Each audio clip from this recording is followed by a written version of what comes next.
sesuai jadwal saya masuk di kelas 8F itu pada hari Rabu di jam ke 4 Ibu, 4.56. Jadi dari jam 10 sampai dengan jam 12 saya mendapat 3 jam pelajaran. Kebetulan materinya kalau menurut promes saya itu masuk di materi relasi pertemuan yang kedua. Di sana nanti saya tujuan pembelajarannya adalah mengenai penyajian relasi. Nah, namun anak-anak kan belum mengerti apa itu penyajian dan hanya mengerti pengertian saja di pertemuan pertama. Nanti mungkin letak-letak diferensiasinya saya letakkan di yang pertama prosesnya, karena pembagian kelompoknya saya bagi berdasarkan anak-anak yang pintar, ya saya anggap lebih pintar menggambar dan yang teliti, dan yang itu kan saya ambil dari data bab sebelumnya di bab Kartesius. Jadi menggambar kode Kartesius saya sudah dapat nilainya dari formatifnya. Lalu kelompoknya saya sendiri yang memilah, karena untuk biar nanti tujuan saya agar yang kelompok yang pintar gambar itu nanti otomatis dia memilih penyajiannya yang ya berbasis menggambar, itu bukan ada 3, itu beda-beda. Berarti sudah ada pemetaan ya, karena diferensiasi kan memang sebelumnya sudah. Nah, saat pemetaan sampai dengan tadi dibentuk kelompok secara heterogen itu ada tidak kendala yang ditemui? Ya ada tentunya yang pertama itu kalau saya memaksakan jumlah anggota kelompok yang ideal itu, jadi misalkan saya mau membuat dari 30 siswa, ada 20 murid, saya mau membuat 6 kelompok. Nah, saya kelompok 5. Jadi misalkan yang saya anggap bisa menggambar itu tidak ada 10, padahal kan saya menginginkannya nanti yang 2 ini, yang 2 ini gitu saya kelompokkannya. Nah, itu salah satu kendalanya, Bu. Jadi solusinya kan ada kendala. Nah, ini nanti di pembelajaran itu untuk mengatasi kendala itu solusinya seperti apa? Kalau gambaran solusinya nanti akan dilakukan. Rencana saya mungkin agak kita cari lagi. Mungkin dia kalau dilihat analisisnya bagus, tapi ternyata dia juga bisa menggambar. Nah, itu nanti misalkan kelompok yang saya anggap mau saya arahkan ke yang menggambar itu, ya saya masukkan dia di situ kan juga mampu gitu. Ya itu mungkin agak memaksa ya. Selain itu ada alternatif lain. Setelah itu kan ada satu solusi ya, ada solusi lain mungkin alternatif kalau misalnya itu nanti tidak berjalan bagus atau memang berjalan bagus tapi kurang maksimal. Ya saya drilling lagi untuk yang untuk yang khusus ya. Ya, itu di dalam berarti Anda ada pendampingan khusus ya di diferensiasi namanya scaffolding. Oh iya, scaffolding. Oke, jadi ada 2 kendala. Oke, itu nanti akan dilakukan ya. Seberapa yakin ini nanti akan berhasil dengan 2 solusi itu nanti untuk mengatasi kendalanya? Saya ya mungkin skala 78 kalau sedikit karena materinya benar-benar baru. Kalau misalkan aljabar anak-anak di kelas 1 sudah mengerti dan pernah dibahas, cuma bertambah saja level kognitifnya. Kalau relasi dan fungsi ini benar-benar materi baru di kelas 2 ini dikenalkan. Kadang-kadang itu saya kurang percaya dengan anak-anak, mungkin ya saya sendiri ya yang worry. Padahal anak-anak juga bisa-bisa aja. Karena aja kayaknya ya. Oke, itu nanti akan dilakukan ya. Baik, nanti kita lihat di pembelajaran. Terus nanti setelah pembelajaran kita ngobrol-ngobrol lagi. Oke, terima kasih Bu Feti. Yuk kita siap. Baik, alhamdulillah Bu Feti. Tadi kan sudah pembelajaran materi yang saya lihat memang sudah interaktif ya. Maksudnya anak-anaknya juga terkonsentrasi tadi. Nah, itu dari pembelajaran ini kira-kira menurut Bu Feti sendiri kekurangannya apa kalau ada? Kemudian kelebihannya gimana? Mulai dari kekurangan dulu ya Bu. Kalau saya sendiri merefleksikan saya dan pembelajaran saya yang tadi, itu yang pertama saya merasa anak-anak itu bekerja dalam kelompoknya kurang caur, kurang jadi satu. Jadi masih ada anak yang perlu dipancing dan diperhatikan terus agar dia nanti bisa ya ikut berdiskusi dengan temannya. Ya masih ada sedikit rasa ketergantungan dengan temannya. Tapi alhamdulillahnya tadi setelah dilaksanakan untuk peninjauan kemampuan hari ini tadi, saya lihat yang anak-anak PASUD tadi juga sudah tahu dan bisa untuk tujuan pembelajaran tersebut.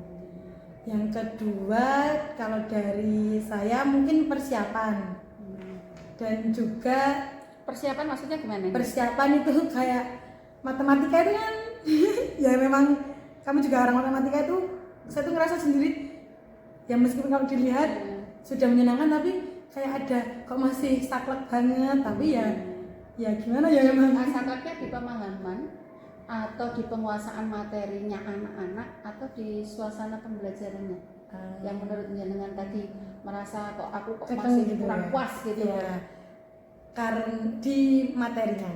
Jadi karena ini materi pertemuan kedua di bab tersebut, jadi kan saya tuh masih ada rasa untuk anak-anak tak lambari dulu, terus baru saya lepas untuk diskusi.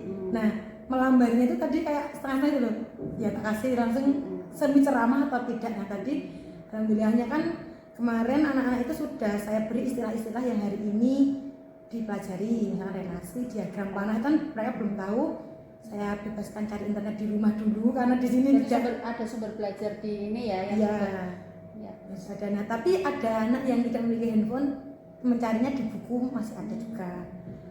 Itu tadi beberapa anak. Nah, saya sedikit tertolong di situ. Jadi kayak yang berarti ya sudah. Apalagi materinya tidak seperti aljabar ya. Jadi ya itu. Tadi saya kurangnya saya rela nggak ya ini melepaskan anak-anak untuk sendiri, tapi setelah saya relakan ya ternyata ya jalan sendiri saja. Ada masih terpatok matematika memang harus dijelaskan. Iya, itu masih ada di hati masih ada. Tapi ternyata berhasil gitu, ternyata dengan metode tadi berhasil. Udah nggak ada ya kekurangannya itu aja. Sebenarnya bukan kekurangan ya, mungkin ketidakpuasan, belum puas gitu ya. Terus kalau kelebihannya, nah ini kelebihan tadi ya diskusi, selain ya anak-anak yang itu di samping itu tadi pemantik saya untuk berdiferensiasi produk itu jalan. Jadi kan saya selalu sounding anak-anak, silahkan membuat yang kalian paling kuasai, yang paling ini ya. Nah tadi dari 6 kelompok itu ada yang membuat salah satu produknya itu 3, terus yang satu itu 2, yang memang paling sulit buat dari kamar itu anak-anak kan males, ya nggak males ya, agak nggak mau ribet garisnya itu kan kalau membuat diagram yang paling susah itu apa? Yang menurut penjenengan anak-anak agak males itu yang membuat diagram kartesius. Oh yang kartesius tadi ya. Jadi terbukti ketika tes pun juga nggak ada yang membuat itu. Walaupun dikasih pilihan tapi tetap aja pilihan yang mudah gitu. Iya. Nah untuk biar anak-anak nanti tertantang gitu ya, tertantang untuk sebenarnya mungkin mampu, cuman ya tadi kata males atau cari gampangnya. Untuk nantinya biar tertantang itu menurut Bu Faiti itu apa yang harus dilakukan biar anak-anak juga milih pilihan yang sebenarnya sulit gitu. Dengan cara apa? Mungkin mengerucutkan pilihan. Jadi dari 3 saya bebaskan 2 dulu. Nah setelah itu kan mungkin kalau sudah terbiasa itu mau Bu, mungkin anak itu cuma belum terbiasa saja kan. Kebetulan sebelum bab ini bab dia koordinat kartesius, jadi kayak anak juga udah muak dengan setiap pembelajaran matematika gitu-gitu aja gitu. Ya, jadi mungkin ya saya akan membiasakan anak-anak saja dan mengertikan. Mungkin kan saya ada kelas berhitung 3 jam pelajaran dan 2 jam pelajaran. Mungkin kan karena ini alhamdulillahnya porogapit apa ya, pembagian bersusun itu ya. Kalau di kelas yang tadi itu sudah agak lulus anak-anaknya, ya mungkin nanti saya ajak dia masuk ke geometri. Jadi mohon maaf anak-anak itu garis aja bingung Bu 5 cm itu dari 0 atau dari 1. Itu saya awalnya gimana, terus saya sudah punya planning. Setelah pembagian memang saya fokuskan dihitung dulu Bu, geometrinya di akhir. Nanti mungkin salah satunya itu kan biar dia mau mengerjakan dengan kartesius ya kita dekatkan lagi, oh gambar matematika itu nggak serumit yang kalian bayangkan, cuma kalian itu belum pernah saja gitu. Kalau dengan metode yang direncanakan tadi, kira-kira menurut Bu Fetty skalanya untuk berhasil gitu ya, antara taruhlah 1 sampai 10 itu di skala mana dengan metode yang akan dijalankan ini? 78 mungkin lumayan tinggi, karena kalau saya yakin itu berhasil, tapi tantangan saya dengan waktu, Bu. Gimana waktunya? Kurang banyak atau bagaimana? Iya, kan ini nanti hanya sampai 27 November ya. Oh gitu, ngejar ininya ya, ngejar untuk penyelesaian. Nah, kira-kira solusinya apa? Kalau misalnya masalahnya di waktu, kendala ya, bukan masalah. Kendalanya di waktu, nanti solusinya apa? Solusinya yang misalkan nanti esensial materi dari 3 bab matematika ini, kan saya tinggal 2 bab di belakang kan, 1, 2, nanti bisa saya kerucutkan, kan itu tadi kan saya sisipkan di 3 jam, yang jam terakhir di 3 jam, kan yang ketemu itu 1 jam per minggu. Nah ini tinggal berapa minggu kan bisa saya kayaknya kok nggak nyanda gitu ya, mungkin nanti kalau ada sisa waktu di materi saya ya saya bisa intinya ya nyarukan untuk itu, atau saya minta tolong tim Litnum untuk juga sama-sama ya sinergi gitu lah. Oke. Solusinya sudah ada sih dari yang penjenengan sampaikan tadi, kan penjenengan sudah tahu apa yang harus dilakukan. Tinggal actionnya aja nih, kapan actionnya kapan action. Nah dan itu materi sekolah dia nunggu. Oke, tapi saya yakin ini bisa kok, penjenengan sudah lebih dari mampu. Ada kemungkinan lain nggak, misalnya dengan media atau apa yang kan Bu Fetty kira IT-nya kayak kemarin yang di IHT itu kan, kemungkinan jenengan sendiri yang menyampaikan, saya kayaknya pengen ada media yang menarik gitu, yang membuat anak-anak lebih paham gitu. Kayaknya itu ya kemarin. Iya. Itu mau dimulai atau mau coba-coba? Ya. Saya sudah belajar media geometri, bab bidang geometri itu ada yang namanya GeoGebra. Apa itu? Ya GeoGebra.org. Oh gitu, jadi web.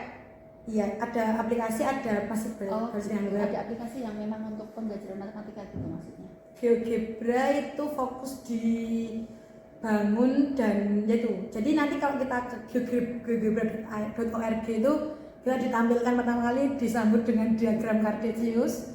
Di situ kita bisa milih 2 dimensi atau 3 dimensi. Nanti kalau misalnya 2 dimensi ya diagram Cartesius sendiri, misalkan kita mau ya seperti anak tadi membuat hubungan relasi satu dengan X dan Y, kan tinggal titik-titik aja kita isi bawah-bawahnya. Itu bisa di-download ya? Maksudnya penjenengan juga bisa ngunduh dari situ untuk diberikan ke anak-anak? Bisa, produknya? Bisa. Kan tadi juga premium beberapa boleh?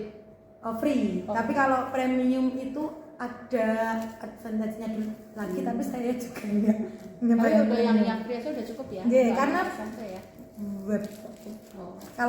Kalau yang lebih ringan itu enaknya yang web aja. Karena kan kalau kita kalau di laptop kan ada beberapa tujuan yang agak kurang anak-anak sini pakai media itu bisa sudah familiar sudah, tapi ya kan karena handphone tidak bisa dibawa ke sini. Tapi boleh sebenarnya, kalau saya sih pembelajaran pakai handphone itu silahkan. Hanya saja kita bikin rule. Ketika datang, misalnya ini jam berapa? 3 ya? 4:56 pagi ditaruh di meja jenengan kayak kotak, kasih mama. Kalau pas pembelajaran jangan bawa, minta 2 orang murid bawa bagi. Setelah pembelajaran ini ambil lagi. Jadi kalau itu pembelajaran nggak apa-apa. Dengan restu wali kelasnya. Nggak apa-apa, kan rule-nya dari awal saya gitu. Untuk HP boleh, untuk pembelajaran karena sekarang kita nggak bisa lepas dari teknologi. Oke Bu Fetty, terima kasih banyak untuk sharingnya, saya belajar banyak. Dan mudah-mudahan ini nanti kalau bisa jadi video pembelajaran, kalau jadi inovasi pembelajaran, dibuat best practice bisa ditularkan ke teman-teman yang lain, terutama yang saya yang sama ya. Oke, terima kasih untuk waktunya, ilmunya, dan juga sharingnya. Semangat ini banyak belajar.